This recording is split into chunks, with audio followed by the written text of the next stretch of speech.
الحمدللہ نحمدہ ونصلی علی رسولہ الکریم اما بعد فاعوذ باللہ من الشیطان الرجیم بسم اللہ الرحمن الرحیم شہر رمضان الذی انزل فیہ القرآن ھدی للناس وبینات من الھدی والفرقان۔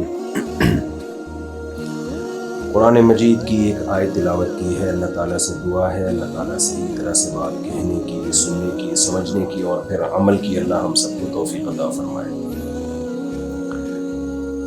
کافی پڑھا لکھا طبقہ اور بزنس کمیونٹی سے متعلق کچھ افراد یہاں بیٹھے ہوئے ہیں۔ جب ہم مسجد میں بیان کرتے ہیں تو ہر طرح کا کراؤڈ ہوتا ہے، لیکن جب اس طرح کی گیدرنگ ہوتی ہے تو سلیکٹڈ لوگ ہوتے ہیں۔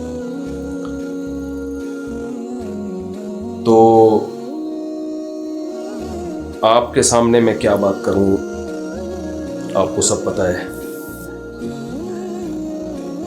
دیکھیے مسئلہ یہ ہے، اس وقت آیت تو میں نے پڑھی ہے رمضان سے متعلق۔ قرآن مجید کہتا ہے رمضان وہ مہینہ ہے جس میں ہم نے قرآن کو نازل کیا، ھدی للناس وبینات من الھدی۔ یہ کتاب ایسی ہے جس میں لوگوں کے لیے گائیڈنس ہے۔ یہ جو گائیڈنس ہے نا، یہ بڑا امپورٹنٹ لفظ ہے انسان کی زندگی کے لیے۔ قرآن کا یہ دعویٰ ہے کہ ہدایت، جس کو انگلش میں ہم گائیڈنس کہتے ہیں، اردو میں رہنمائی کہتے ہیں، قرآن کا یہ دعویٰ ہے کہ یہ رہنمائی صرف قرآن کے پاس ہے، قرآن کے علاوہ کسی کے پاس گائیڈنس ہے ہی نہیں۔ آپ کہہ سکتے ہیں کہ یہ تو عجیب سی بات ہے بھائی، گائیڈنس کیوں نہیں ہے؟ ہم گائیڈنس اپنے ماں باپ سے لیتے ہیں۔ جی اچھا، اب میں گائیڈنس ان سے لے رہا ہوں کہ نہیں لے رہا؟ کیا خیال ہے؟ ریکارڈنگ کی گائیڈنس ان سے، کاروبار کی گائیڈنس ہم دوسرے لوگوں سے لیتے ہیں۔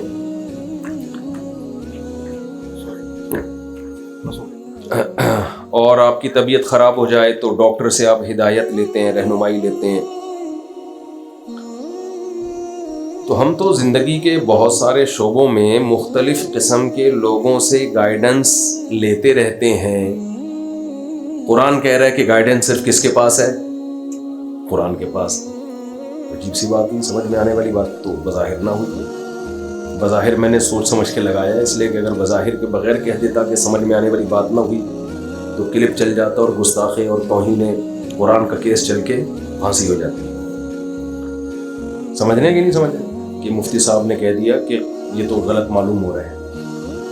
یہ پاکستان میں اس وقت مذہب کا یہ حصہ رہ گیا ہمارے سامنے، سمجھ رہے ہیں؟ مذہب اس چیز کا نام ہے، اڑا دو پھوڑ دو، کوئی پتھر سے نہ مارے میرے دیوانے کو، بم کا زمانہ ہے اڑا دو سالے کو۔ سنا ہوگا نا آپ نے، کوئی حسن حاضر ہے محبت کی سزا پانے کو، اصل میں یوں تھا۔ میری عادت ہے اب چٹکلوں کی، میں باز نہیں آتا۔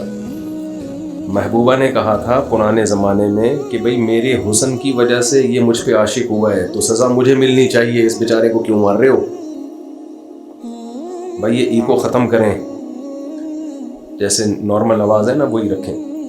حسن حاضر ہے محبت کی سزا پانے کو، کوئی پتھر سے نہ مارے میرے دیوانے کو۔ کراچی کے حالات سے یہ شاعر نے چینج کیا ہے، کوئی پتھر سے نہ مارے میرے دیوانے کو، بم کا زمانہ اڑا دو سالے کو۔ پرانے زمانے کی بات ہے۔ خیر،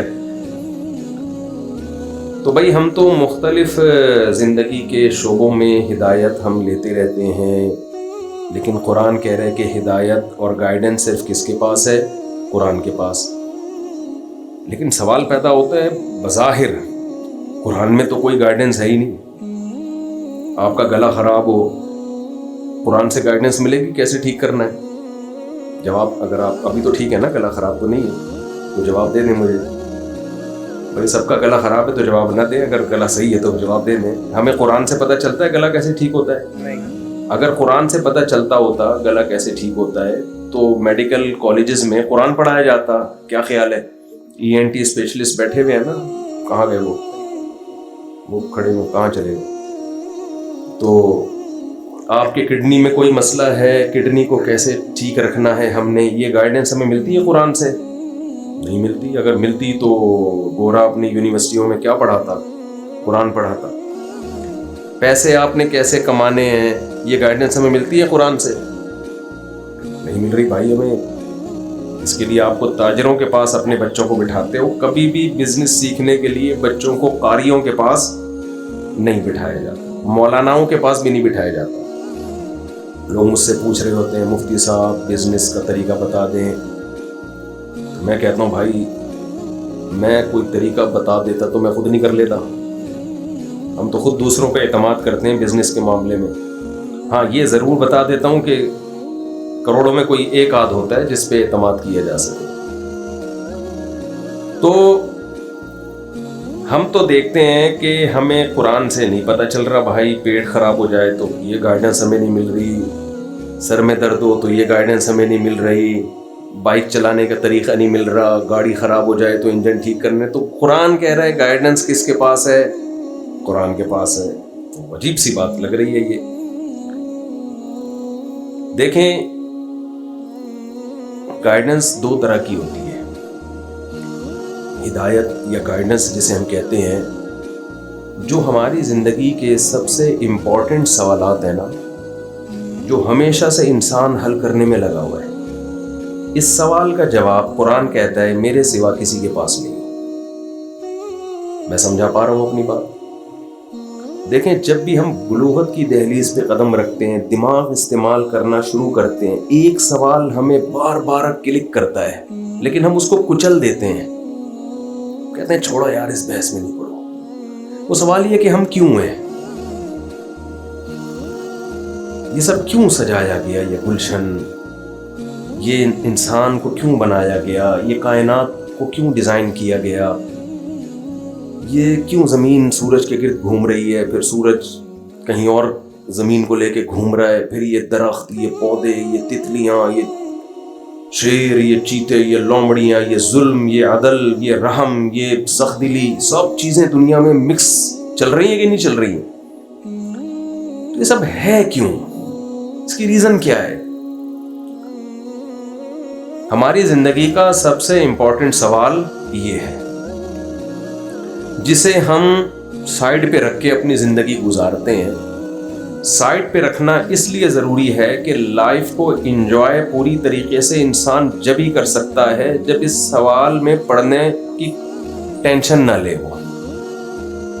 اگر آپ اس سوال کے جواب میں پڑھنے کی ٹینشن لیں گے تو بہت ساری پیچیدگیاں پھر زندگی میں کھڑی ہو جائیں گی کہ ہم کیوں ہیں. یہ سوال جو ہے نا, میں آسان سی مثال سے بات سمجھاتا ہوں. آپ کو کسی کمپنی نے پروجیکٹ دے کے امریکہ بھیجا بزنس کلاس میں, اس میں کچھ ڈاکٹرز بھی تھے, کچھ انجینئرز تھے, وہاں بھی بلڈنگ بنانی تھی. ڈاکٹروں کا کام یہ تھا کہ یہاں جو بیمار ہو جائیں گے تو وہی ٹھیک کرنا ہے آپ نے ان کو. جو سول انجینئر تھے میپ بنانا ہے, کچھ دوسرے انجینئر تھے انہوں نے یہ کرنا ہے وہ کرنا ہے. پورا پروجیکٹ دے کے پوری تیاری کر کے اور پیسے ویسے بھی آپ کی پینٹ میں ڈال دیے کہ وہاں کھاؤ پیو, کوئی ٹینشن نہ ہو. کام آپ کا کیا ہوگا, یہ پروجیکٹ ہمیں 1 سال میں کمپلیٹ کرنا ہے. اب آپ گئے امریکہ گئے تو ایک الگ دنیا نظر آئی. وہاں نائٹ کلب بھی, وہاں شراب. یہاں پھر بھی انسان چھپ چھپا کے جا رہا ہوتا ہے. میں افریقہ میں نے نائٹ کلب دیکھے تو میں نے کہا ان سے تو ہمارے چائے کے ہوٹل اچھے ہیں. غریب ملکوں میں بھی نائٹ کلب بنائے ہوئے ان لوگوں نے, یعنی غیر مسلموں میں تو نائٹ کلب لازمی ہے لیکن غریبوں والے نائٹ کلب ہیں. تو جہاں اسلام نہیں ہوگا تو نائٹ کلب زندگی کا حصہ, شراب کباب, کیونکہ پھر لائف کا مقصد انجوائمنٹ کے بغیر کچھ بچتا نہیں ہے. تو اب آپ وہاں گئے, آپ نے ایک عجیب دنیا دیکھی. یار یہ تو علی رنگینی ہے, یہاں تو شراب بھی ہے, زنا بھی ہے, عیاشی بھی ہے, کوئی ٹینشن نہیں ہے. جیسے بچے بگڑ جاتے ہیں نا باہر ملکوں میں, ابا پیسے دے کے بھیجتے ہیں یونیورسٹی میں پڑھ لینا, اتنے سیمسٹر کی فیس میں دے چکا ہوں. بچہ وہاں جا کے عیاشیوں, کئی بچے ہم نے دیکھے ہیں بگڑے ہیں وہاں جا کے. ابا نے پڑھائی کے لیے بھیجا, وہ پڑھائی کے علاوہ دوسرے کاموں میں لگ گئے. اب جب ان کو کوئی بار بار یاد دلائے گا کہ بیٹا تم یہاں آئے نہیں ہو, تمہیں یہاں بھیجا گیا ہے, کتنے پروٹوکول کے ساتھ بھیجا ہے, ورنہ پاکستان میں لوگ ترس رہے ہیں باہر بھاگنے کے لیے, تمہیں کمپنی نے بھیجا, تو تم سوچتے نہیں ہو کہ تمہیں کیوں بھیجا گیا ہے. اب مجھے ایک بات بتائیے، عیاشی کس میں، سوچنے میں ہے یا نہ سوچنے میں؟ نہ سوچنے میں مزے آ رہا ہے، چھوڑا یار دیکھیں گے، دیکھا جائے. سوچنے میں تو ٹینشن ہے، کیوں بھیجا، مقصد کیا تھا، باؤنڈ ہو جاؤ گے آپ. انسان کی عادت یہ ہے کہ وہ خواہشات کو ہمیشہ ترجیح دیتا ہے. بہت کم لوگ ہوتے ہیں جو عقل کو سامنے رکھ کے زندگی گزارتے ہیں. ہم جب سے بالغ ہوتے ہیں نا، ہماری عقل اور دل کی خواہشات، ان کا ہمیشہ جھگڑا اور پھڈا ہی رہتا ہے. عقل کیا کہتی ہے، سگریٹ پیو کہ نہیں پیو، نہ پیو. لیکن دنیا میں کروڑوں لوگ ہیں جو سگریٹ پیتے ہیں. عقل کا کیا کہتی ہے، شراب ہونی چاہیے سوسائٹی میں کہ نہیں ہونی چاہیے. نہیں، باہر ملکوں میں آپ دیکھیں، وہاں جو ایکسیڈنٹ ہوتے ہیں وہ اکثر شراب پی کے ہی ہوتے ہیں. لیکن دل کیا کہتا ہے، بھائی یہ سب چیزیں لیگل ہونی چاہیے. بہت ساری مثالیں ہیں. عقل کیا کہتی ہے، جس ماں باپ اور ماں نے تمہیں پالا تو بڑھاپے میں ان کو پالو یا اولڈ ہاؤس میں جمع کرا دو. جواب دینا، پالو نا. لیکن دل کیا کہتا ہے، گوروں کا دل. ہم تو کلچر کے میں باؤنڈ ہوئے ہیں نا تھوڑے سے ہم، ورنہ یہاں بھی دل یہی لوگوں کا کر رہا ہوتا ہے کہ ابا اولڈ ہاؤس میں ہی رہیں تو زیادہ اچھا. ان کا تو کلچر نہیں ہے تو وہ فوراً کہاں لے جاتے ہیں اس کو، ابا اماں کو اولڈ ہاؤس میں. تو پوری زندگی ہماری عقل اور دل کے جھگڑوں میں گزرتی ہے. اس وجہ سے ہم خواہشات کو جب غالب رکھتے ہیں تو ہم یہ سوچتے ہی نہیں ہیں کہ ہم کیوں ہیں. قرآن کا یہ دعویٰ ہے کہ انسان کیوں ہے، اس سوال کا جواب صرف کس کے پاس ہے، قرآن کے پاس. اور اللہ کہتا ہے یہ میرے علاوہ کسی کے پاس جواب ہو بھی نہیں سکتا، کیونکہ بھیجا میں نے. کمپنی جس نے آپ کو بھیجا ہو کسی پروجیکٹ کو دے کر، وہ کمپنی یاد دلائے گی کہ تو پیڑے کھا رہا ہے وہاں بیٹھ کے. بزنس کلاس میں ہم نے تمہیں بھیجا، وہاں تمہیں پروجیکٹ دے کے بھیجا، تم عیاشیوں میں لگ گئے. تو یہ بار بار یہ ٹینشن کس کو ہوگی، کمپنی کو ہوگی، آپ کو تھوڑی ہوگی. جس نے بھیجا ہے یہ ٹینشن اس کی ہے، وہ یاد دلائے گی کمپنی. آپ کے ابا نے آپ کو پڑھائی کے لیے بھیجا، آپ کا ٹکٹ کروایا، آپ کو بھاری بھرکم فیسیں بھری اور مستقبل کی امید پہ بیٹھ گئے کہ میرا بچہ پڑھ کر آئے گا تو یہ کرے گا وہ کرے گا. تو وہاں دوست آپ کو یاد دلائیں نہ دلائیں، ابا فون کر کے یاد دلائے گا. تو جو بھیجتا ہے نا، یہ اس کے ذمہ ہوتا ہے کہ وہ بتائے کہ میں نے کیوں بھیجا. تبھی ماضی میں وہ نعرہ لگا تھا نا، مجھے کیوں نکالا. تو میں جواب میں کہتا بھائی جس نے نکالا ہے اس سے پوچھو. ہم نے نکالا ہوگا تو ہم کہیں گے نا. جو کام کرتا ہے تو کام کرنے والے سے پوچھا جاتا ہے کہ آپ نے یہ کام کیوں کیا. جس نے کیا ہی نہ ہو. اکثر میں ایک چٹکلا سناتا ہوں. ایک بہت موٹے تازے آدمی کا انتقال ہو گیا، تو اب جنازے کو کندھا دینا بڑا مشکل تھا نا، بھاری تھا.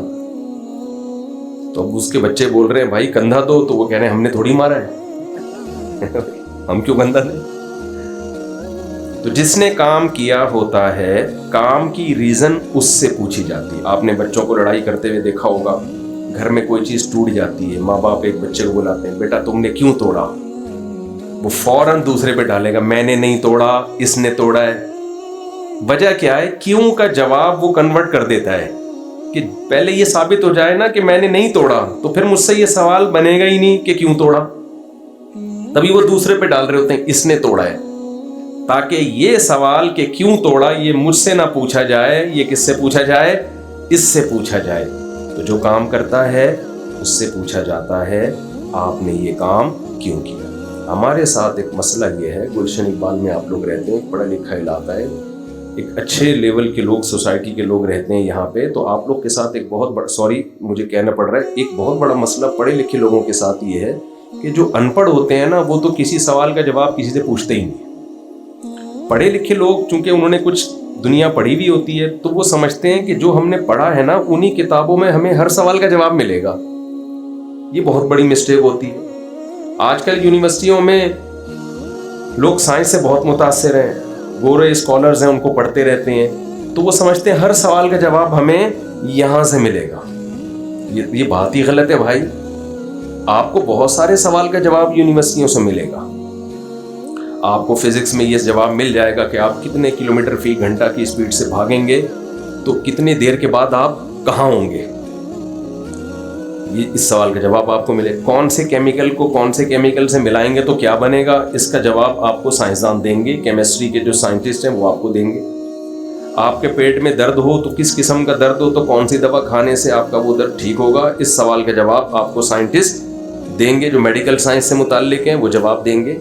لیکن میرے بھائی ہم کیوں ہیں, یہ کائنات کیوں بنی ہے, تو یہ سائنسدانوں نے بنائی نہیں ہے, نہ ہمیں سائنسدانوں نے بنایا ہے, نہ اس کائنات کو سائنسدانوں نے بنایا ہے. سائنسدان یہ بتا سکتے ہیں کہ کیسے بنی ہے. دھماکہ ہوا تھا اور ڈھن ڈھن کر کے یوں ہو گیا تھا, بن گئی تھی. کس نے دھماکہ کیا, اس کے پیش نظر اس خوبصورت ترین دھماکے سے مقصد کیا تھا اس کا. کھربوں سال بغیر دھماکے کے بھی تو گزر ہی گئے تھے نا. کیا خیال ہے, سائنسدان بتاتے ہیں نا اتنے کھرب سال ہماری کائنات پرانی ہے, تو کائنات کی جو اسٹارٹنگ ہے وہ اتنے کھرب سال پہلے ہے, اس سے پہلے بھی تو کچھ ہوگا نا. اس کا تو ہمیں نہیں پتا وہ کھرب ہے ارب ہے کیا ہے, وہ اس کا تو کوئی بتا ہی نہیں سکتا. تو اتنے عرصے تک تو کچھ بھی نہیں تھا. تو یہ کیوں ہوا دھماکہ, اور اتنا خوبصورت دھماکہ ہوا, اور ایسا خاندانی دھماکہ. کراچی میں جو دھماکے ہوتے ہیں اس سے تو تباہی بربادی ہو جاتی ہے. آپ دیکھ رہے ہیں جتنے بھی دنیا میں دھماکے ہوئے ہیں, آج تک کوئی خوبصورت نظام اس دھماکے سے وجود میں آیا؟ اللہ نہ کرے, ڈر کے بھاگ نہیں جائیے گا, اللہ نہ کرے یہاں دھماکہ ہو جائے, مثال دے رہا ہوں. تو آپ کا کیا خیال ہے, اس بوتل کا ڈھکن اگر نیچے ہوگا تو اس دھماکے کے نتیجے میں یہ ہو سکتا ہے کہ دھڑام سے بوتل پہ آ کے ہو جائے ہیں؟ یہ تو ہو سکتا ہے کہ ڈھکن اڑ کے دور گرے اور بوتل کا پانی باہر ہو جائے اور سب دائیں بائیں ہو جائے, سارا سیٹ اپ تباہ و برباد ہو جائے. ایسا نہیں ہو سکتا کہ ہم بوتلیں ادھر پڑی ہوئی ہوں, ڈھکن ادھر ادھر گرے ہوئے ہوں اور دھماکہ ہو اور یہ خوبصورت محفل جم جائے. تو ایسا دھماکہ نہیں. اور جو ماہرین ہیں وہ کہتے ہیں وہ جو بگ بینگ تھیوری ہے, یہ دھماکہ سیکنڈ کے کروڑواں حصے میں بھی اگر تھوڑا سا فرق ہو جاتا ہے نا, معمولی سا, تو یہ اتنا خوبصورت نظام وجود میں نہیں آتا. اور یہ جو کہتے ہیں جو زمین وجود میں آئی, پھر زمین میں پانی, پھر پانی سے پھر زمین کا 23 ڈگری جھک جانا, یہ سب ایسی خوبصورت کیلکولیشن ہے کہ ان میں سے اگر کچھ بھی کوئی بھی چیز نہ ہوتی تو یہ سب کچھ نہ ہوتا. مثال کے طور پر زمین سورج سے تھوڑا اور دور ہو جاتی تو ٹیمپریچر اتنا ڈاؤن ہو جاتا کہ زندگی نہ ہو. تھوڑا سا قریب ہو جاتی تو ہم سب تکے کباب بنے ہوئے ہوتے. کیا خیال ہے, اگر پیدا ہوتے, وہ تو ہوتے ہی نہیں پیدا, کباب بنے ہوئے ہوتے ہم سب. یعنی ایک ایک چیز انسانی حیات کے لیے سوٹیبل ہے, پرفیکٹ بالکل. پانی بھی, آکسیجن بھی, ٹیمپریچر بھی, پھر گریوٹی بھی, پھر چاند بھی. اگر چاند نہ ہوتا تو بھی بہت زمین آڑی ترچھی ہو جاتی ہے ہماری. 2 چاند ہوتے تو وہ زیادہ مسئلہ ہو زمین کو, یہ جیسے کسی کی جڑواں بچے ہو جائے نا, بچے سنبھالنے کا تجربہ نہ ہو اور جڑواں ہو جائے. تو اتنی بہترین کیلکولیشن, اتنی بہترین کیلکولیشن جو زندگی کے لیے ضروری تھی. اچھا, میں نے ایک دفعہ اس پہ بیان کیا کہ بھائی دیکھو یہ کچھ نہ ہوتا تو زندگی نہ ہوتی. تو ایک ایتھیسٹ نے اس پہ اعتراض کیا, بھائی ہم نہیں ہوتے کوئی اور مخلوق ہوتی, ہم نہیں ہوتے تو ایسی مخلوق ہوتی جو کچھ اور ہوتی. بھائی تو پھر ہے کیوں نہیں, کسی اور سیارے پہ ایسی کوئی مخلوق ہے کیوں نہیں؟ یعنی ان کا مقصد یہ تھا کہ یہ انسان کے لحاظ سے یہ سب انوائرمنٹ نہیں بنی ہے, انوائرمنٹ کی وجہ سے انسان بنا ہے. یعنی یہ والی انوائرمنٹ نہ ہوتی تو کوئی اور مخلوق بن جاتی. ایسا نہیں ہے. وَجَعَلْنَا مِنَ الْمَاءِ كُلَّ شَيْءٍ حَيٍّ, قرآن کہتے ہیں ہم نے ہر جاندار چیز کو کس سے بنایا؟ پانی سے. تو پانی سے ہر جاندار چیز کو ہم نے بنایا ہے. تو یہ انوائرمنٹ حیات کے لیے ضروری نہیں, انتہائی ضروری تھی. یہ کیلکولیشن آٹومیٹیکلی کسی حادثے کا نتیجہ بولیں نہیں ہو سکتی. پھر کتنی چیزوں کو آپ حسن اتفاق سے مانو گے؟ ہم کہتے ہیں نا بھائی حسن اتفاق ہے, کیسا ہو گیا؟ یوں ایک سیل بنا, پھر یہ ہوا, پھر یہ ہوا, پھر یہ ہوا, وغیرہ وغیرہ. وہ تو پورا لمبا چوڑا سیٹ اپ ہے ان کے پاس. یہ بار بار نہ ہلیں جلیں نہیں, پھر مجھے بہت ڈسٹربنس ہو رہی ہے. ہاں جی جی. تو یہ کہتے ہیں نا حسن اتفاق سے یہ سب کچھ ہو گیا. میں اکثر اس کی ایک مثال دیتا ہوں. حسن اتفاق سے یہ تو ہوتا ہے کہ آپ نے کسی سے کروڑوں روپے قرضہ لیا تھا اور بھاگے آپ, جس بس میں چڑھے اتفاق سے وہ بھی اسی بس میں تھا. آپ نے مکان علاقہ چھوڑ کے کہیں اور گئے, پتہ چلا پڑوس میں بھی. یعنی قبح اتفاقات تو بہت ہوتے ہیں, ایسے حسن اتفاق نہیں ہوتے کہ آپ نے کسی سے 1 کروڑ روپے لیے, جیسے ہی لیے اس کا انتقال ہو گیا, وہ آپ کے ہو گئے 1 کروڑ. پھر آپ نے اس سے 1 کروڑ روپے قرضہ لیا, اگلے دن جس سے قرضہ لو ساری دنیا مر جائے گی, وہ نہیں مرتا. وہ نہیں مرے گا. یہ تو خیر ایک سمجھانے کے لیے مثال دے رہا ہوں. تو لا آف چانس, کچھ چیزیں بائی چانس ہو جاتی ہیں نا. تو یہ کیسی بائی چانس کچھ چیزیں ہو گئی ہیں کہ ایک سیل وجود میں آیا جس کی جو ترکیب ہے اتنی پیچیدہ ہے کہ کروڑوں سال میں جا کے اس بات کا سائنسدان کہتے ہیں امکان ہے کہ شاید کوئی ایسا سیل بن جائے, جبکہ بے شمار سائنسدان اس کا انکار کر رہے ہیں کہ کھربوں سال میں بھی نہیں بن سکتا. چلو فرض کر لیا اتفاق, حسن اتفاق سے ایک بن گیا. پھر حسن اتفاق سے اس میں ایسے 100 لوگ ہیں کہ وہ 1 کے 2 بھی ہو رہا ہے, 2 کے 4 بھی ہو رہے ہیں. پھر حسن اتفاق سے اتنی اردو تو آتی ہے نا, حسن تو سمجھتے ہی ہوں گے سب لوگ, اتفاق رہ گیا.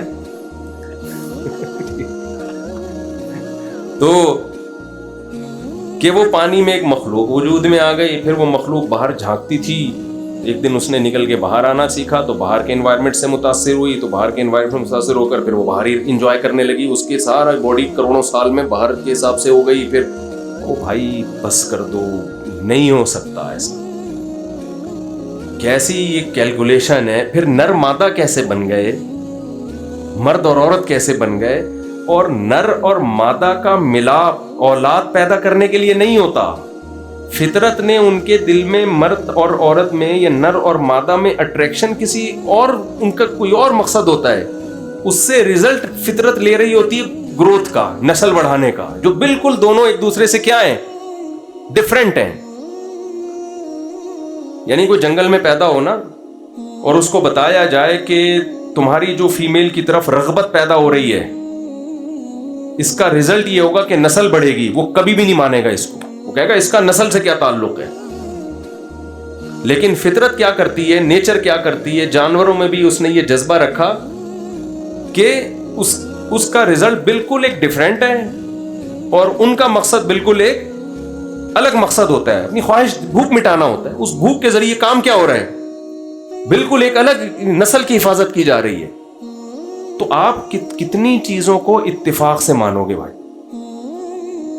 اور آنکھیں یہاں جڑ گئیں, کان یہاں لگ گئے, زبان یہاں لگ گئی, زبان میں ایسے سینسر کہ آپ 20 ذائقے محسوس کر. میں بار بار ایک چیز بیان میں کہتا ہوں کہ ہمارا دماغ دیکھتا ہے, ہمارا دماغ سنتا ہے, ہمارا دماغ بولتا ہے, ہمارا دماغ سونگھتا ہے, ہمارا دماغ ہر چیز کا احساس دلاتا ہے, لیکن اس کے پاس انسٹرومنٹ نہیں تھے دیکھنے کے لیے. تو قدرت نے دماغ کو 2 ڈیجیٹل کیمرے دے دیے. دیکھنے کا جب تمہارا دل کرے تو تمہیں یہ آلات ہیں. جیسے کسی ڈاکٹر کو آپ انسٹرومنٹ پکڑا دیتے ہیں کہ مریض کا گلا چیک کرنا ہے تو یہ دانت چیک کرنے ہیں, الٹرا ساؤنڈ کی یہ مشین ہے, تو ڈاکٹر انسٹرومنٹ کے بغیر, آلات کے بغیر وہ بیچارہ ناکارہ ہے نا. تو ہمارا دماغ جو خود ایک انتہائی پیچیدہ مشین ہے, ڈاکٹر صاحب بیٹھے ہوئے ہیں وہی بتائیں گے کہ اتنی باریک باریک اس میں لائنیں جو بلڈ کو سرکولیٹ کر کے پورے دماغ میں, وہ زمین پہ کہتے ہیں 2-3 دفعہ چکر لگا دو اس کے, وہ پورا پائپوں کا گچھا بنا کے کھوپڑی میں فٹ کر دیا ہے. یہ کھربوں سال میں بھی بھائی حسن اتفاق سے ایسا نہیں ہو سکتا. تو یہ کیسا کنیکشن ہے اس کا. اس دماغ کو دیکھنے کے لیے کیمرے چاہیے تھے, تو قدرت نے 2 کیمرے آپ کی کھوپڑی میں فٹ کر دیے اور ان کے لینس کو ایسے ایڈجسٹ کر دیا, اتنا یعنی 1 ملی میٹر بھی اگر دونوں آنکھوں کے فاصلے دائیں بائیں ہو جائیں تو ہمیں صحیح نظر نہیں آئے گا. صحیح نہ, ان کے لینس کی ایڈجسٹمنٹ ایسی بہترین طریقے سے کر دی ہے. 40 سال کے بعد نظر کمزور ہوتی ہے نا, وہ لینس کی ایڈجسٹمنٹ تھوڑی سی آؤٹ ہو جاتی ہے, ذرا سی آؤٹ ہوتی ہے وہ. تو بھائی یہ کیا ہے, یہ کیسے اتنے خاندانی سافٹ ویئر. پھر دماغ کو سننے کے لیے کان چاہیے تھے تو کھوپڑی میں کیا فٹ کر دیے, کان. سونگنے کے لیے ناک چاہیے تھی, اور یہ ایک ہی کھوپڑی میں سب چیزیں کیوں فٹ ہو رہی ہیں؟ کیونکہ ایک اچھی لائف گزارنے کے لیے یہ سارے حواس کی ہمیں ضرورت ہے. ہمارے دماغ کو ایک ہی ٹائم پہ دیکھنا بھی چاہتا ہے, وہ سننا بھی چاہتا ہے, بولنا بھی چاہتا ہے, سونگنا بھی چاہتا ہے. تو جتنے بھی ضروری آلات تھے وہ سارے دماغ جہاں ہے اسی کے نیچے سارے ایسے فٹ کیے کہ اس کے حسن و جمال میں بھی کوئی گڑبڑ نہ ہو. میں نہیں مانتا یہ حسن اتفاق سے. آپ لوگ اگر مانتے ہیں تو مجھے بتا دیں بھائی, یہ اتفاق سے ایسے اتفاقات بولو نہیں. تو کسی نے کہا ہے نا, حسن اتفاق سے ایسا حسین اتفاق نہیں ہوتا. پھر ہر چیز میں تو قرآن بار بار یہ دعویٰ کرتا ہے ذالک تقدیر العزیز العلیم. یہ بہت اہم آیت ہے قرآن کی. تقدیر عربی میں کسے کہتے ہیں؟ اندازہ, کیلکولیشن, مینجمنٹ. یہ تمام چیزوں پہ تقدیر کا لفظ عربی میں صادق آتا ہے. یعنی جو چیز اتفاق سے ہونا, جو بے تکی ہو, اس کی جو اپوزٹ ہے وہ کیا ہے؟ تقدیر. یعنی مقدر, ایک کیلکولیشن کے ساتھ کسی چیز کو ایڈجسٹ کرنا. ان تمام معنوں میں عربی کا یہ لفظ استعمال ہوتا ہے جسے ہم کیا کہتے ہیں؟ تقدیر. یہ وہ تقدیر نہیں ہے جو ہم کہتے ہیں نا تقدیر میں لکھا ہوا ہے, وہ الگ چیز ہے. یہ جو تقدیر ہے نا, تقدیر یہ ہے جو قرآن میں تقدیر العزیز العلیم کا لفظ, قرآن میں ایک ہی لفظ مختلف جگہوں پر مختلف معنی میں استعمال ہوا ہے نا. جیسے ہم اردو میں بھی ظالم کا لفظ جب ہم ویسے ہی بولتے ہیں تو ظالم کا مطلب ظلم کرتا ہے, لیکن شاعری میں ظالم کا مطلب ظالم نہیں ہوتا. حسینہ جو ہوتی ہے نا محبوبہ, اس کو ظالم کہا جاتا ہے. اگر اس کو کوئی عادل کہہ دے تو وہ پھر اس کے حسن کی تعریف نہیں کیا. ظالم کا مطلب ہے, اب یہاں سارے ظالم کا مطلب کیا ہے بھائی؟ جو جس سے آپ کو عشق ہو جائے تو وہ ظالم ہی ہوتا ہے نا. اگر وہ عادل ہے تو اس کا مطلب تو اس نے تو آپ کو کوئی تکلیف ہی نہیں دی, اس کے حسن پہ آپ کوئی ٹینشن ہی نہیں لے رہے. تو ٹینشن ظالم دیتا ہے نا, عادل تھوڑی ٹینشن دیتا. تو یہ شاعروں کی اپنی اصطلاحات ہوتی ہیں. ہم دیکھتے ہیں ایک ہی لفظ ایک ہی زبان میں مختلف جگہوں پہ مختلف معنی میں وہ استعمال ہوتا ہے. تو قرآن میں بھی ایسا ہی ہے, ایک لفظ ایک جگہ کسی اور معنی میں ہے. قرآن میں ظلم کا لفظ بھی ایسے, وَلَمْ تَظْلِمْ مِنْهُ شَيْئًا. قرآن کہتا ہے وہ ایک باغ تھا جس کا درخت پھل دیا کرتا تھا اور ظلم نہیں کرتا تھا. تو وہاں ظلم کا مطلب ظلم نہیں ہے, ظلم کا مطلب پھلوں میں کمی نہیں کرتا تھا. تو مختلف معنی میں قرآن کے الفاظ مختلف. تو جب ہم یہ آیت پڑھتے ہیں ذالک تقدیر العزیز العلیم, یہ بہت امپورٹنٹ آیت ہے. قرآن میں نا سورہ یاسین میں اللہ نے ستاروں سیاروں کا تذکرہ کیا اور کہا للشمس ينبغي لها ان تدرك القمر ولا الليل سابق النهار كل في فلك يسبحون. یہ جتنے ستارے سیارے ہیں آسمان میں ایک مخصوص دائرے میں یسحبون, تیرتے چلے جا رہے ہیں. میں سمجھا پا رہا ہوں اپنی بات؟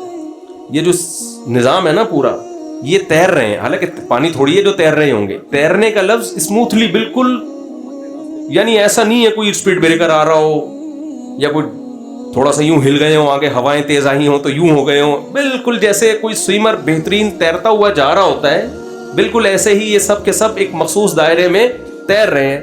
تو قرآن نے یہ دعویٰ کر کے کہا یہ حسن اتفاق نہیں ہے, یہ خود بخود نہیں ہوا. ذالک تقدیر, یہ مینجمنٹ ہے, کیلکولیشن ہے. اب تقدیر کا مطلب سمجھ میں آیا کہ یہ تقدیر, یہ اپوزٹ ہے, کوئی کام اتفاق سے ہو جائے. تو اللہ کہہ رہے ہیں یہ اتفاق سے نہیں ہو رہا, یہ مینجمنٹ ہے, یہ کیلکولیشن ہے. باقاعدہ کس سیارے کو, کس ستارے کو کتنی اسپیڈ پہ کس مدار میں دوڑنا ہے تاکہ یہ نظام کائنات چلتا رہے. پھر زمین کو جو 23 ڈگری جھکا کے گھما دیا, ہر چیز میں قرآن کہہ رہا ہے یہ نہیں ہو سکتا. تم اس میں جب غور کرو گے تمہیں پتہ چلے گا یہ کیلکولیشن ہے. اور قرآن پھر آگے یہ دعویٰ کر رہا ہے یہ کیلکولیشن بھی کسی معمولی ذات کی طرف سے نہیں ہے. جب تم اس میں غور کرو گے تمہارے سامنے 3 چیزیں نکل کے آئیں گی. ہم جب کائنات میں غور کرتے ہیں نا تو ہم یہاں تک غور کرتے ہیں کہ یہ بوتل کیسے بنی اور اس پہ ڈھکن کیسے لگا اور اس کے اندر کیا ہے. اس سے آگے نہیں جاتے کہ یار اس کو کس کمپنی نے بنایا. دنیا میں تو ہم چلے جاتے ہیں, یعنی دنیا میں تو ہم چلے جاتے ہیں اس کو کس کمپنی نے بنایا اور کیوں بنایا وغیرہ وغیرہ. لیکن جب ہم اس کائنات میں غور و فکر کرتے ہیں تو کیسے بنی اس میں تو غور ہوتا ہے. بنانے والا کون ہے اور اس کی کیا صفات ہو سکتی ہیں, اس سوال کو ایسے پی جاتے ہیں جیسے آپ دوسری شادی کرتے ہوئے پکڑے جائیں اور بیگم آپ سے پوچھ لے کہ میں نے سنا ہے کہ آپ نے کر لیا, تو آپ کی حالت کیا ہوتی ہے؟ آپ کوشش کرو گے ٹاپک چینج ہو, ٹاپک چینج ہو, گھماؤ گے ادھر ادھر. بھائی کیا کہ شادیوں کے علاوہ کوئی اور بات نہیں آتی بیگم تمہیں؟ تو دنیا اس سوال کو پی رہی ہے, جبکہ قرآن سب سے زیادہ فوکس اسی سوال کو کرتا ہے. ان فی خلق السماوات والارض واختلاف اللیل والنہار لآیات لأولی الالباب. اللہ کہتے ہیں زمین اور آسمان کے بنانے میں, دن رات کے عدلنے بدلنے میں, اور یہ ساری چیزوں میں عقل مندوں کے لیے بڑی بڑی نشانیاں ہیں. بھائی نشانیاں عقل مندوں کے لیے ہیں تو وہ ان نشانیوں میں غور کر کے رزلٹ کیا نکالتے ہیں؟ آپ کہہ سکتے ہو انگریزوں نے ان نشانیوں پہ غور کر کے رزلٹ یہ نکالا کہ ہم سورج تک کیسے پہنچ سکتے ہیں, ہم چاند تک کیسے پہنچ سکتے ہیں. یہ رزلٹ نکالنے پر بھی اللہ کی طرف سے کوئی پابندی نہیں ہے. یہ گائیڈنس آپ کو مل جائے گی سائنسدانوں سے. قرآن کسی اور گائیڈنس کی بات کر رہا ہے. قرآن کہہ رہا ہے جب جو اس کائنات میں غور کرتے ہیں تو وہ اس نتیجے تک پہنچتے ہیں ربنا ما خلقت ھذا باطلا, اے اللہ تو نے یہ سب بیکار پیدا نہیں کیا, ایویں ہی نہیں پیدا کر لیا ہے, ایویں یا تو نے ایک دھماکے سے سب کچھ توڑ تاڑ کے برابر ویسے ہی, یہ نہیں ہو سکتا. انسانی فطرت اس بات کو کبھی قبول نہیں کر سکتی کہ بنانے والے نے ویسے ہی بنا دیا اور اس کے پیچھے کوئی مقصد تھا ہی نہیں, بس ویسے ہی, یہ نہیں ہو سکتا. تو میں وہ پہلے ذالک تقدیر العزیز العلیم کو ذرا تھوڑا سا اس کو ایکسپلین کروں. تو قرآن جب بھی اس کائنات میں غور و فکر کرنے کا حکم دیتا ہے تو قرآن کہتا ہے یہ خود بخود نہیں ہے. ایک اور آیت ہے نا, ام خلقوا من غیر شیء ام هم الخالقون. قرآن کہتا ہے کیا تم خود سے بن گئے ہو یا تم نے خود اپنے آپ کو بنا لیا ہے؟ بھائی جواب نہیں دیا اس سوال کا. بعض جواب اتنے واضح ہوتے ہیں کہ قرآن سوال کر کے چھوڑ دیتا ہے. جیسے مشرکین سے قرآن نے جب خطاب کیا, امن جعل الارض قرارا وجعل خلالها انہارا وجعل لها رواسي وجعل بین البحرین حاجزا. یہ جو بتوں کو پوچھتے ہیں نا, قرآن ان سے خطاب کرتا ہے بھلا جس نے زمین کو جائے قرار بنا دیا, جس نے زمین کے درمیان پانی جاری کر دیا, جس نے زمین میں پہاڑ گاڑ دیے اور میٹھے اور کھارے پانی کو ایک ساتھ چلا دیا, الہ مع اللہ, اس کے علاوہ کوئی اور عبادت کے لائق ہو سکتا ہے؟ آگے جواب نہیں دیا, اس لیے کہ یہ تو 2 اور 2 4 کی طرح بات ہے کہ نہیں ہو سکتا. بھائی یہ پتھروں کے بنے ہوئے بتوں کے سامنے کیا جھکتے ہو, ان کا کیا تک بنتا ہے کہ گائے کی عبادت کر رہے ہو یا سورج کی عبادت کر رہے ہو, یہ کیا کر رہے ہو؟ تو یہاں بھی قرآن نے سوال کر کے چھوڑ دیا ہے, ام خلقوا من غیر شیء ام هم الخالقون. اللہ کہتے ہیں خود بخود بن گئے, لا آف چانس کے تحت, بائی چانس ایسا ہو گیا کہ ایک سیل بنا, سافٹ ویئر اس میں انسٹال ہو گئے, اور پھر عجیب بات ہے ماں اور مرد اور عورت کا ملاپ ہوتا ہے, حمل ٹھہرتا ہے, کھانا کھانے سے اس بچے کی ہڈیاں بن رہی ہیں اور سب کچھ بنا کے جیسے ہی بچہ مارکیٹ میں آیا ماں کی چھاتیوں میں حسن اتفاق سے دودھ بھی اسی وقت بن گیا. میرے خیال میں سمجھا نہیں پا رہا یہ کون سا حسن اتفاق ہے یار. تو یاد رکھو دنیا میں ہر فیلڈ میں 1 نمبر بھی ہوتے ہیں, 2 نمبر بھی ہوتے ہیں کہ نہیں ہوتے. تو آپ یہ نہ سمجھو کہ سائنس کی دنیا میں سارے 1 نمبر ہی ہوتے ہیں. سائنسدانوں میں بھی تھوڑے نہیں بڑے بڑے پھینکو پڑے ہوئے ہیں. سائنس میرا ٹاپک نہیں ہے، لیکن ایسا نہیں ہو سکتا کہ کسی سائنسدان کی ہوائی فائرنگ کو میں اس لیے لے لوں کہ وہ سائنس ہے جی، وہ چاند پہ پہنچے ہوئے ہیں. یہ نہیں ہو سکتا. جب خدا کو آپ نے ڈکشنری سے نکالنے کا فیصلہ کر ہی لیا ہے تو پھر تو کچھ بھی گڑتے رہو بیٹھ کے. تو یہ نہیں ہو سکتا. حسن بچہ پیدا ہوا اور فوراً ماں کی چھاتیوں میں دودھ آیا. یہ بہت پیچیدہ سافٹ ویئر انسٹال ہوئے ہیں بھائی ماں کے پیٹ میں. وہی خوراکوں سے گوشت بن رہا تھا، وہی خوراک سے آنکھ بن رہی تھی، وہی خوراک سے کان. ابھی اس کو دودھ کی ضرورت نہیں ہے تو دودھ نہیں بن رہا. جیسے ہی پیدا ہوا فوراً دودھ بننا شروع. اور بچہ کتنا گھننا ہوتا ہے کچھ بھی نہیں پتا ہوتا، لیکن کم وقت کو یہ پتا ہوتا ہے دودھ کہاں سے ملے گا اور حلق میں اترے گا کیسے. مجھے یاد ہے میں 9th کلاس میں نا ڈارون کی تھیوری پڑھتا تھا میں. وہ ہمارے سلیبس کا حصہ ہے. تو میرا دماغ خراب ہونا شروع ہو گیا. پڑھ کے بچے خراب ہوتے ہیں اس سے. میں ڈارون پہ جو اتنا رد کرتا ہوں نا، کیونکہ میں خود ڈسا ہوا ہوں. ہمیں ہمارے ٹیچر بتاتے تھے ہم بندر سے بنے، ہم یہ بنے. میں کہتا یار تو پورا خدا کا تصور، آدم کو مٹی سے، تو سب برباد ہو گیا. ایک وسوسے آتے تھے. انہی دنوں میں مجھے یاد ہے میں نماز پڑھنے جا رہا تھا تو کہیں گلی میں نا کسی کی بکری نے بچہ دیا ہوا تھا. میں نے دیکھا وہ بچہ پیدا ہوتے ہی دھن تلاش کر رہا ہے. اس کو مل نہیں رہا ہے. کبھی ادھر منہ مار رہا ہے، کبھی ادھر منہ مار رہا ہے، کبھی ادھر منہ مار رہا ہے. میرے بہت زور کا جھٹکا لگا مجھے اس میں. میں نے کہا یار یہ کون تھا جو ماں کے پیٹ میں اس میں ایوالو ہو کے ایسے ایسے خاندانی سافٹ ویئر انسٹال ہوتے چلے جا رہے ہیں بھائی. اگر یہ ایوالو ہوا بھی ہے تو کوئی ہے جس نے یہ سافٹ ویئر ڈالے ہیں اس کے اندر. یہ کیا ہو رہا ہے کہ پیدا ہوا ہے اور ایسے اچھل کے نا دودھ تلاش کر رہا ہے. حالانکہ اس کا پہلا دن، پہلا گھنٹہ، پہلا سیکنڈ ہے دنیا میں آنے کا.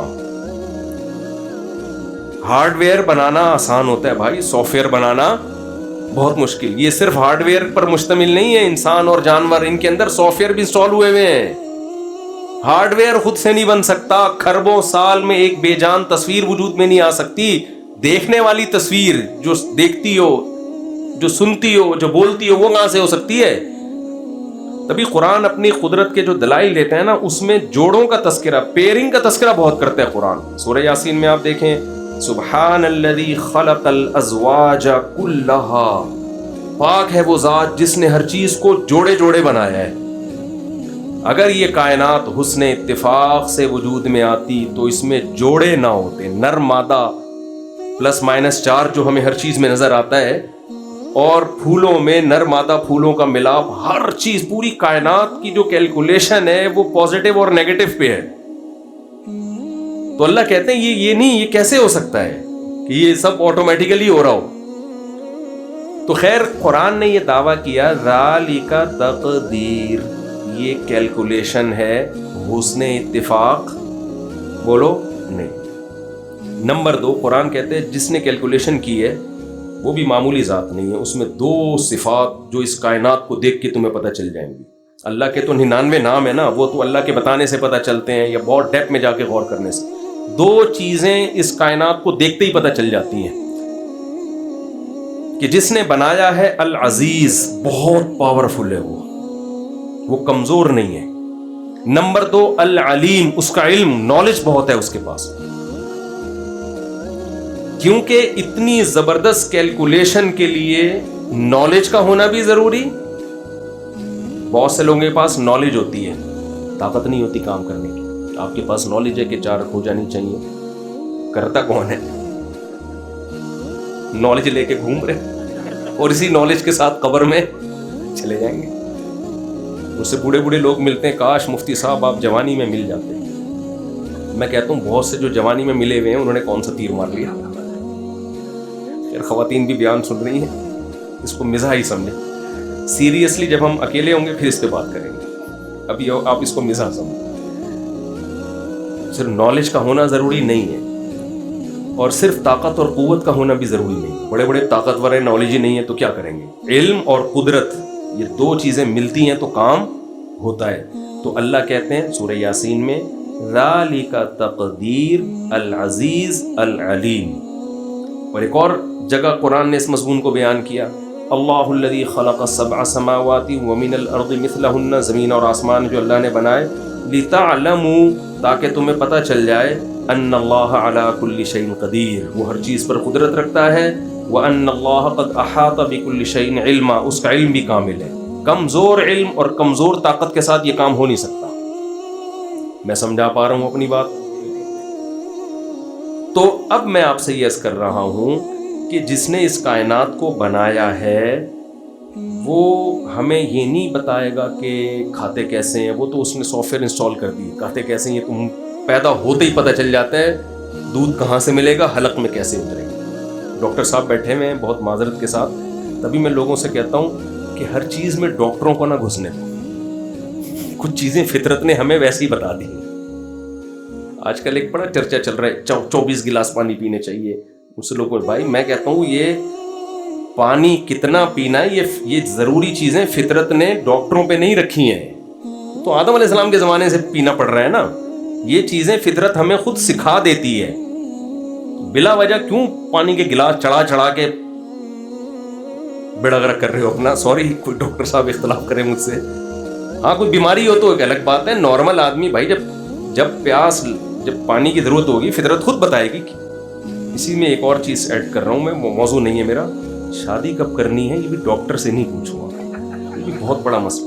موٹیویشنل اسپیکرز گائیڈ کر رہے ہیں آج کل آ کے، ایکچولی یہ شادی کی عمر جو ہے 25 سال ہے، ایکچولی یہ 24 سال ہے، ایکچولی ٹوپی ڈرامہ ہے، شادی کب کرنی ہے یہ آپ کی جو ڈیزائرز ہیں وہ آپ کو بتاتی ہیں، یہ جبلت میں ڈال دی ہے فطرت نے۔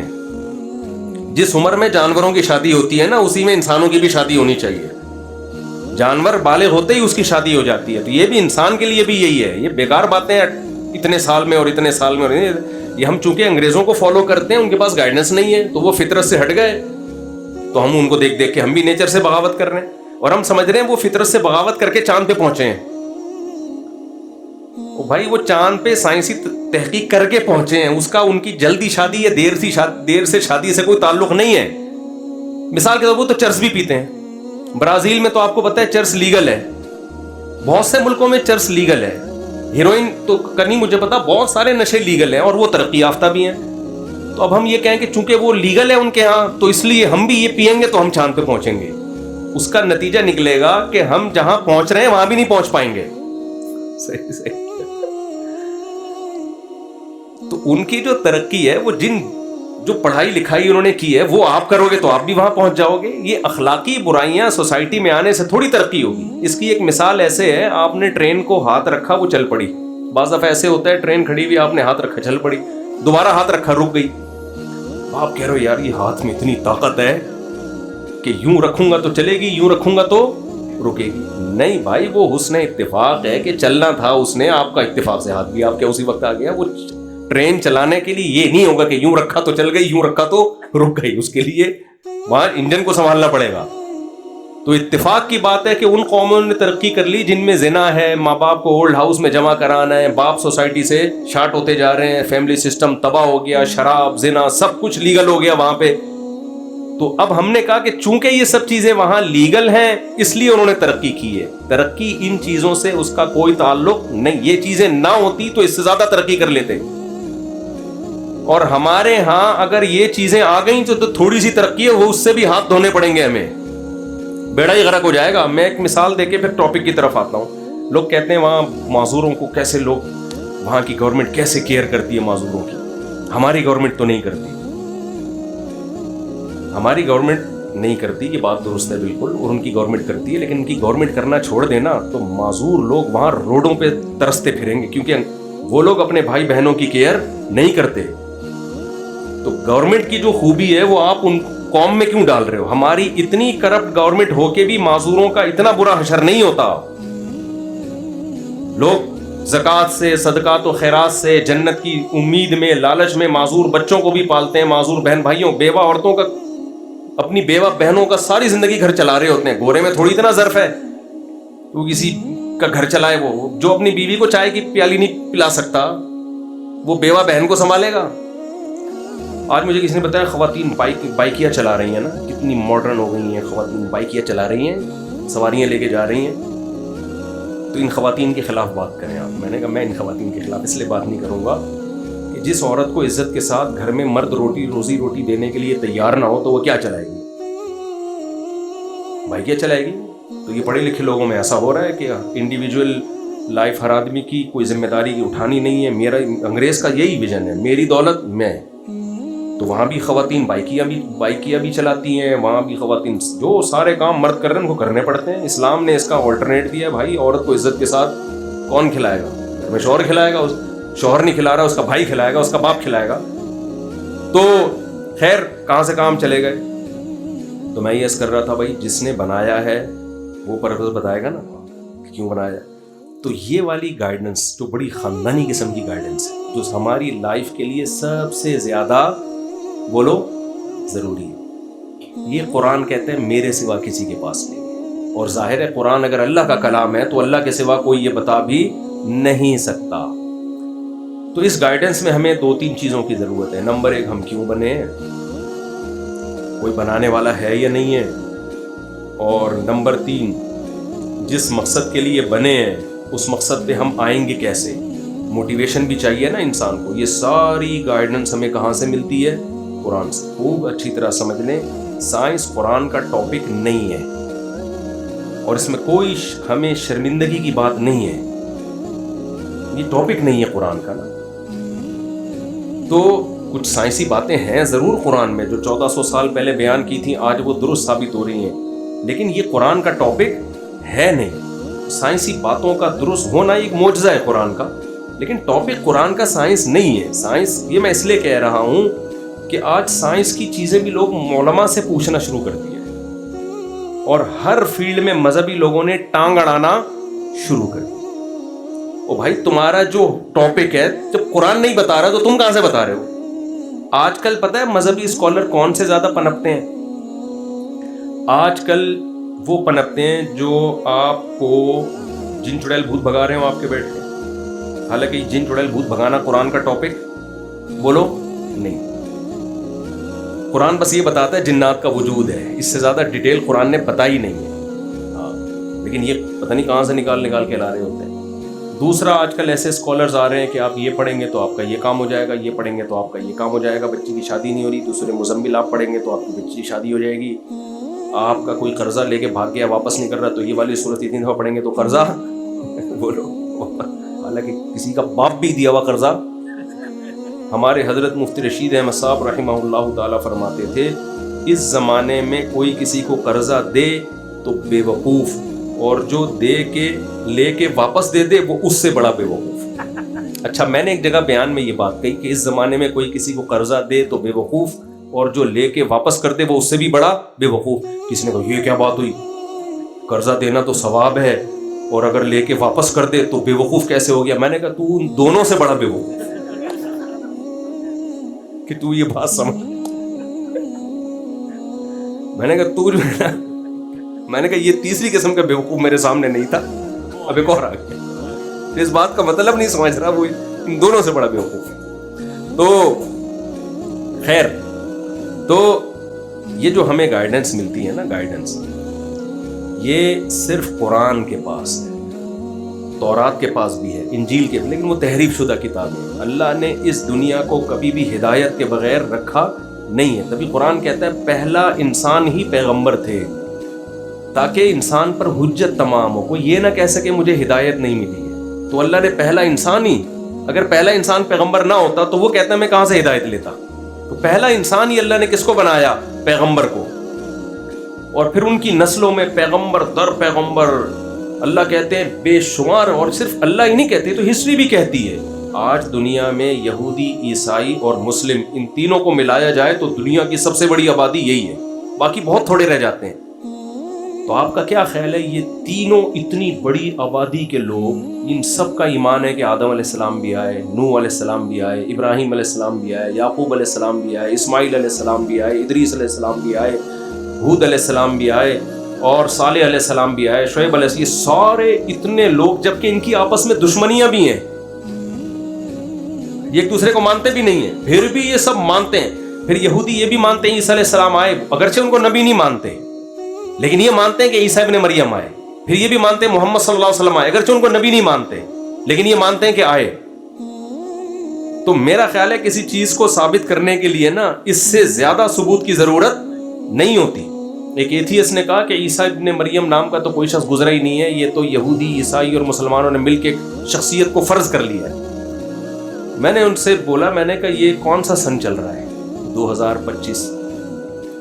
میں نے کہا بھائی صاحب اتنی مشہور شخصیتیں تھیں یہ کہ ان کے دنیا سے جانے کے بعد لوگوں نے تاریخوں کو متعین کیا ہے. دنیا میں بہت بڑا واقعہ ہوتا ہے تو ہسٹری کو اس واقعے سے جوڑا جاتا ہے نا. دیکھو ہم اکثر شادی بیاہ کی بات کر رہے ہوتے ہیں, اگر رمضان آنے والا تو عید کے بعد شادی ہو, بقرعید کے بعد میں تمہارا یہ کام کروں, کیونکہ 2 بڑے ایونٹ آ رہے ہیں, 2 بڑے واقعات ہو رہے ہیں. تو انسان جب کسی کو ہسٹری سے جوڑتا ہے نا تو کوئی جو بڑا ایونٹ ہوتا ہے اس سے اس کا لنک جوڑ دیتا ہے. 9/11 ایک دنیا میں ایک واقعہ بن, یار یہ واقعہ 9/11 سے پہلے کا ہے یا 9/11 کے بعد کا ہے, یہ کووڈ سے پہلے کا ہے یا کووڈ کے بعد کا. تو یہ اس کی علامت ہوتی ہے, یہ ایک ایسا واقعہ ہے جس کو سب مانتے ہیں. تو ہم کہتے ہیں 2025, کیا مطلب پوری دنیا میں عیسائی دنیا بہت بڑی دنیا ہے, تو اس دن سے وہ الگ بات ہے اس کی کیلکولیشن میں کوئی اونچ نیچ ہو گئی ہو, 2024 ہو 25 نہ ہو یا 26 ہو 25, لیکن یہ کہ ایک ایسی شخصیت کے وجود ہی کا انکار کر دینا. میں کہہ رہا ہوں یہ واقعہ 9/11 سے پہلے کا, آپ نے کہا 9/11 کچھ بھی نہیں بنایا ہوا ہے. تو ایسا نہیں ہو سکتا کہ اتنے مشہور واقعات سے کچھ چیز کو فرضی طور پہ جوڑا نہیں جا سکتا. خیر, تو اتنے سارے پیغمبر دنیا میں آئے اور سب کا دعویٰ ایک تھا کہ انسان کو یہ بتایا جائے کہ تمہیں پیدا کیوں کیا گیا ہے.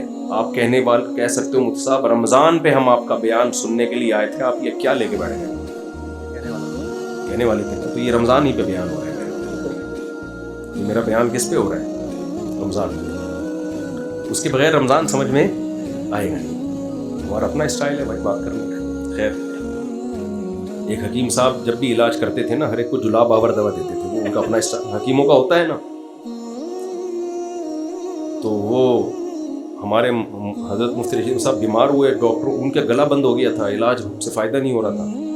تو حکیم جس کو آتے جس کو کہتے ہیں پہلے میرا طریقہ یہ ہے کہ میں پہلے پیٹ صاف کرتا ہوں. تو حضرت ویسے ہی دبلے پتلے سے تھے, حضرت نے کہا مجھے نہیں چاہیے بھائی تیری دوا. تو پھر ایک لطیفہ سناتے تھے کہ حکیم صاحب ہر ایک کو کہتے تھے کہ بھائی جو بھی بیمار آتا کہتے ہیں پہلے اس کا مادہ فاسدہ نکلنا چاہیے, موشن کی دوا دی جائے اس کو, تاکہ مادہ جو فاسد مادے جمع ہو گئے پہلے وہ نکلیں گے پھر صحیح مادے جائیں گے اندر. تو ایک بہت باریک سا بندہ آیا تو حکیم صاحب نے اس کو بھی وہ جمال گوٹا ٹائپ کی چیز دے دی. اس نے کہا حکیم صاحب یہ بیچارہ کہ مادہ ہی نہیں ہے اس میں, فاسد کہاں سے آ گیا.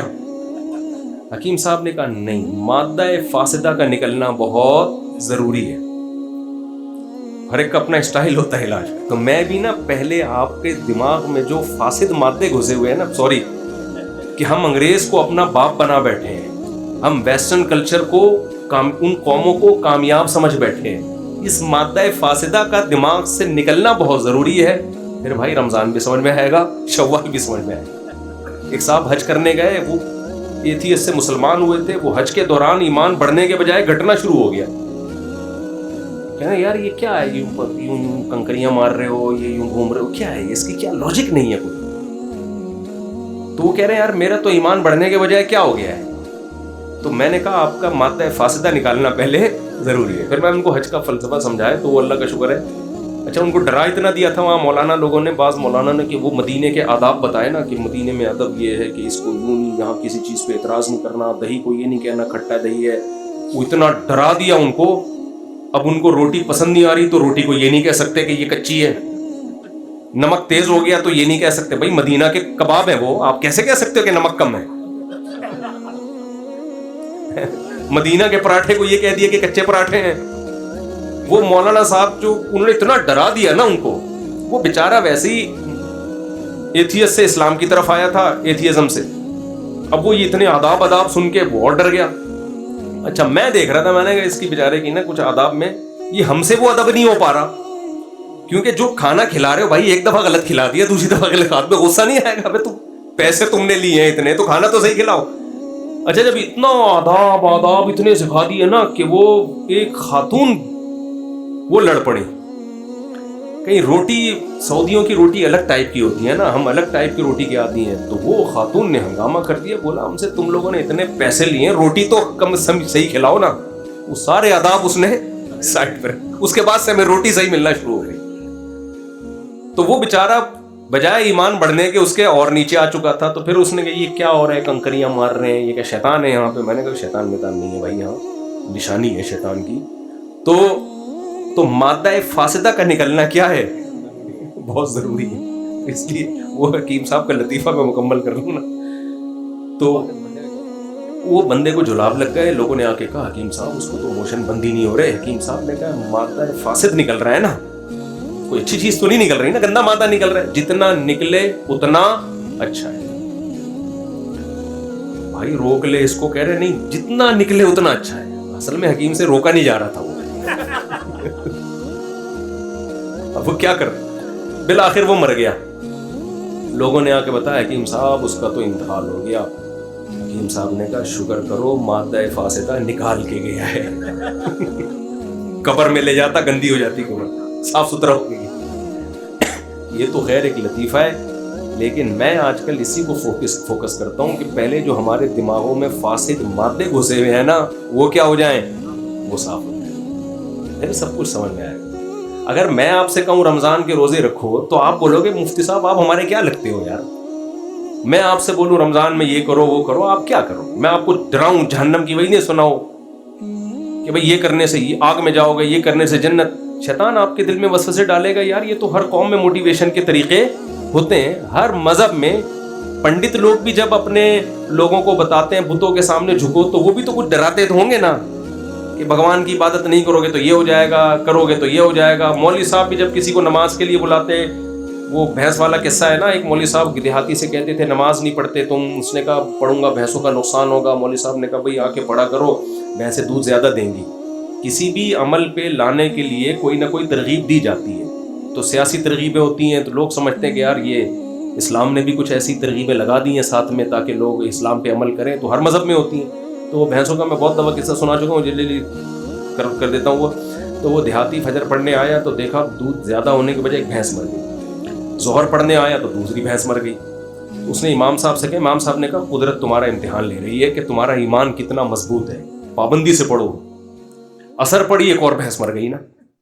بیچارہ پریشان, پھر امام صاحب کے پاس آیا. امام صاحب نے کہا اصل میں تمہارا قدرت امتحان لے رہی ہے, ابھی امتحان شروع ہوا ہے. مغرب پڑھنے آیا, ایک اور بھینس مر گئی. تو ایک کٹا چیخ رہا تھا, اس سے کہا چپ ہو جا, تو تو خالی 2 نفل کی مار ہے. کہہ رہا وہ زیادہ شور نہ مچا, تو خالی 2 نفل کی مار. اس کا یہ ایمان بن گیا تھا کہ بھائی نماز پڑھنے سے بھینس مرتی ہے. تو جب بھی مولانا لوگ کہتے ہیں جنت میں حوریں ہوں گی, یہ شہد کی نہریں ہوں گی, دودھ کی نہریں ہوں گی, حسین باغات ہوں گے, تو ہمارا لبرل سیکولر طبقہ کہتا ہے بھائی یہ تو منجن ہے جو مولویوں نے بیچے ہوئے ہیں. تاکہ مجھے یاد ایک دفعہ پنجاب میں ہم تھے روزوں میں نا, ایک بڑے لبرل صاحب تھے, روزے تو سبھی رکھ رہے ہوتے ہیں. تو 15 روزے کے بعد وہ ہنسنے لگے افطاری میں, کہتے ہیں یار یہ مولویوں نے کس چکر میں لگا دی ہم لوگوں کو, یہ مولویوں نے ہمیں کس چکر میں لگا دیے. تو خیر, تو اس لیے یہ مادہ فاسدہ کا نکلنا جو ہے نا مرنے سے پہلے بہت ضروری ہے. اس لیے میں اتنی ڈیٹیل میں جا رہا ہوں, بس بات کو میں سمیٹتا ہوں. تو بھائی جس نے ہمیں بنایا ہے وہ ہمیں بتاتا ہے کہ میں نے تمہیں, اچھا کہ وہ ہمیں بتاتا ہے کہ میں نے کیوں بنایا اور میں تم سے کیا چاہتا ہوں. تو اللہ نے قرآن میں کئی جگہ اس بات کو ایکسپلین کیا ہے مختلف الفاظوں کے ساتھ, اس لیے کہ تاکہ ایک بات کی کوئی دوسرا غلط تشریح نہ کر لے. اس لیے ایک جگہ کسی اور الفاظ, ایک جگہ کسی اور الفاظ, ایک جگہ کسی اور الفاظ. مثال کے طور پر قرآن نے کہا وما خلقت الجن والانس الا لیعبدون, میں نے انسان اور جنات کو اپنی عبادت کے لیے بنایا. اب اس کی غلط تشریح بھی ہو سکتی تھی, عبادت کا مطلب بس صبح شام نماز روزے میں رہو. جیسے پنڈت لوگ دیکھے ہیں نا آپ نے, وہ کہتے ہیں بھائی بالکل ہم ننگ دھڑنگ ہو کے نکل جاتے ہیں. یا پادریوں نے رہبانیت کو ایک فرض کیا ہوا تھا, تو اللہ نے دوسری جگہ ایکسپلین کر دیا کہ عبادت کا مطلب کیا ہے.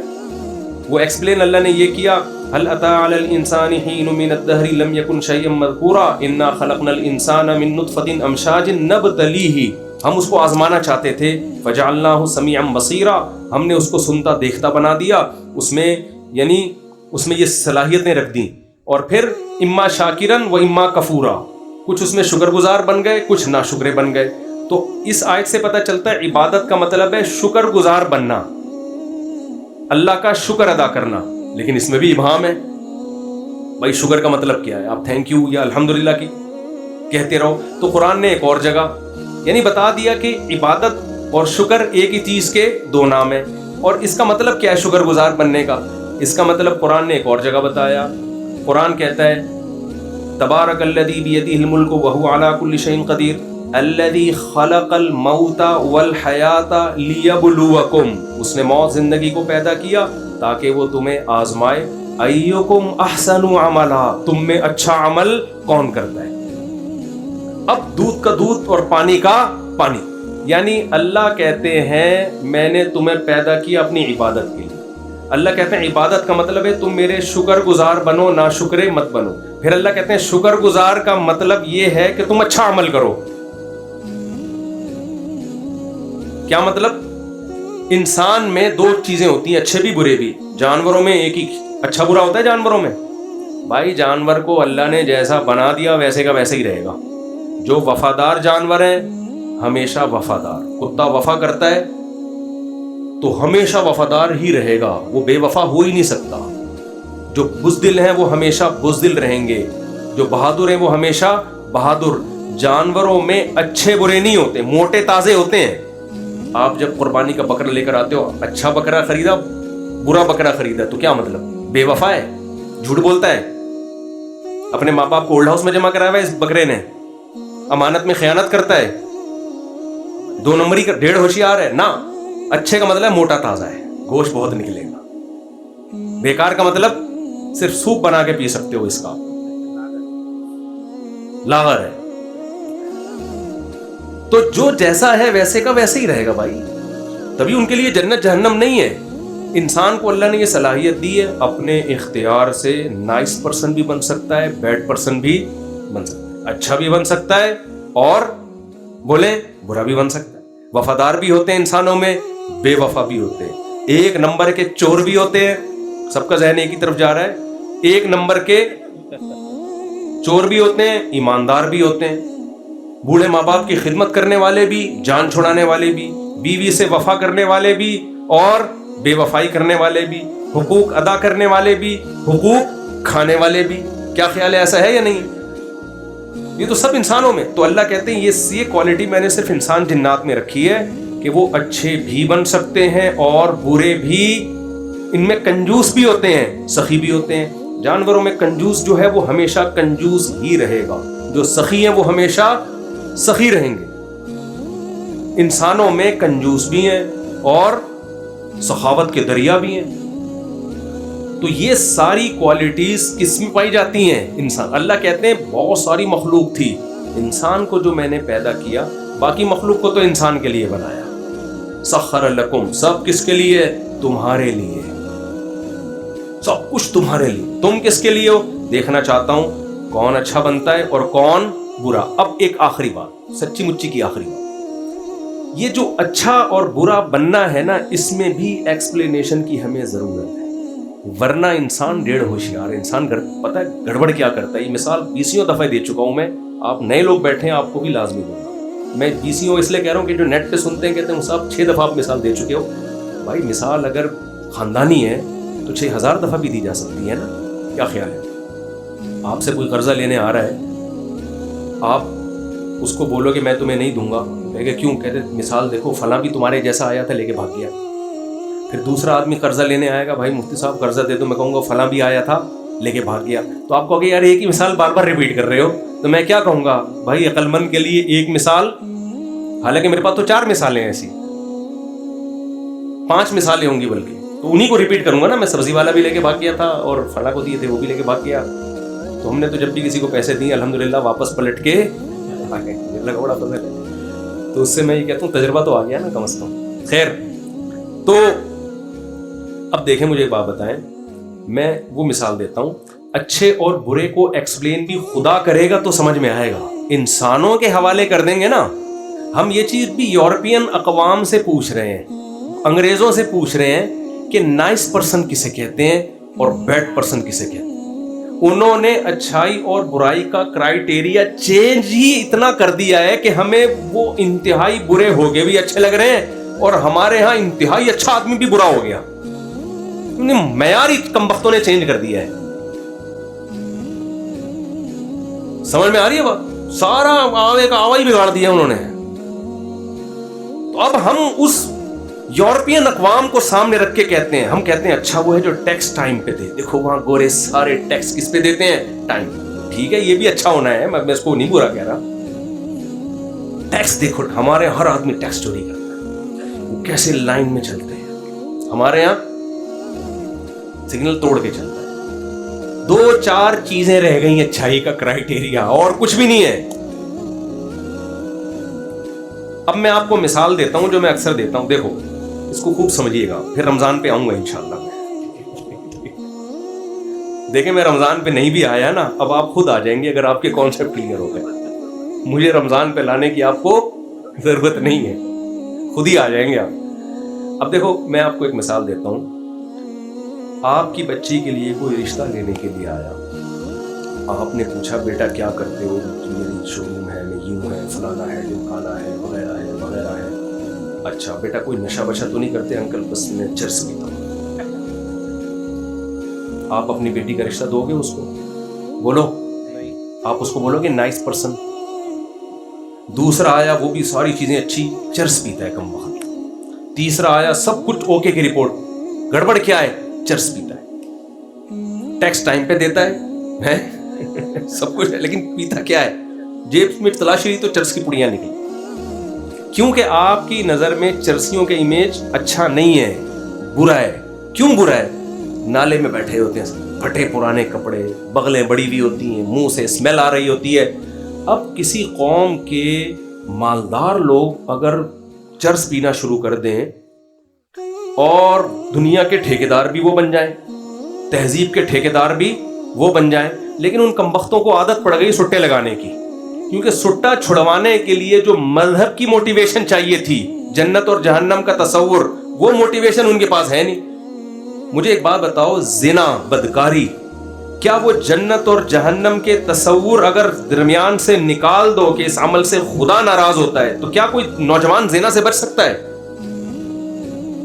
سوال ہی پیدا نہیں ہوتا. ہم اگر بچتے ہیں تو بھائی مولویوں نے ڈرایا ہوا ہمیں, آگ, جلنا پڑے گا, یہ ہوگا, قبر کا عذاب. اگر آپ یہ نکال دو نا, کوئی بھی نہیں بچے گا, تو وہ نہیں بچے. سمجھ رہے؟ اب کیا ہے, اب آپ نے کیا کیا, جو وہی لیڈر بن گئے دنیا کے, ترقی انہوں نے کی چرسیوں نے. اب دنیا انہی سے سیکھ رہی ہے تہذیب. اچھا وہ موٹیویشنل اسپیکر بھی وہی بن گئے.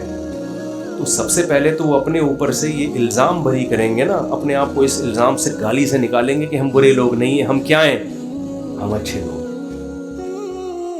تو ہم اب وہ کیا کریں گے, اچھائی کی ڈیفینیشن چاہیے. اب وہ کریں گے کہ دیکھو یار, یہ جو پاکستان میں گندے نالوں میں بیٹھ کے سوٹے لگا رہے ہوتے ہیں نا, منہ کر کے, گندے میلے کپڑے, یہ ٹرینڈ اب چینج ہونا چاہیے. ایک تو چرس کو مہنگا کرو, غریب ملکوں کا کام نہیں ہے. یہ صرف مالدار لوگ پئیں گے, ایجوکیٹڈ لوگ پئیں گے, اور اس کی گیدرنگ ہوگی گلشن اقبال میں بڑی بڑی جگہوں پہ. 3 پیس سوٹ اور ٹائی کے بغیر کسی کو چرس میں پینے کی اجازت نہیں ہے. اس کا نام چینج کر کے اینٹی ڈپریشن پاؤڈر, اس کا نام کیا ہوگا, اینٹی ڈپریشن پاؤڈر. اور یہ صرف ان لوگوں کو جو بڑے بڑے دماغی کام کر رہے ہیں, اور اس دماغی کام کی وجہ سے ان کو ڈپریشن. غریب کو کیا ڈپریشن ہوگی بھائی, انہیں وہاں بیٹھ کے چائے پینی ہے. یہ میچور لوگوں کا کام ہے, یہ غریب غربا لوگوں کا کام نہیں ہے. تو اس کے بڑے, اور پھر اس کی پیکنگ بھی اتنی اٹریکٹیو, ایسی چمک پٹیوں میں وہ, اور پھر ڈاکٹر ریکمینڈ کر رہے ہوں گے آپ کو ڈپریشن ہے تو آپ یہ ٹیبلٹ بھی ہیں. اس کے بعد تھوڑے دن میں پتہ ہے کیا ہوگا, وہی مثال الٹی ہو جائے گی. وہی بندہ آیا رشتے کے لیے 3 پیس سوٹ ٹائی میں, آپ نے پوچھا بیٹا کیا کرتے ہو, یہ آپ کہیں گے بیٹا چرس پیتے ہو؟ نہیں انکل میں تو چرس. فنڈامنٹلسٹ, بنیاد پرست, دفاع ہو یہاں سے. گھٹیا انسان چرس نہیں پیتا یار. اس کا مطلب تو اتنا بنیاد پرست ہے, تو ہماری بچی کو بھی نہیں پینے دے گا. یہ تو گھٹن کے ماحول میں, یہ تو تم لگتا ہے تمہارا کو مولویوں نے تمہیں یہ گھٹن کا ماحول کس نے سکھایا ہے؟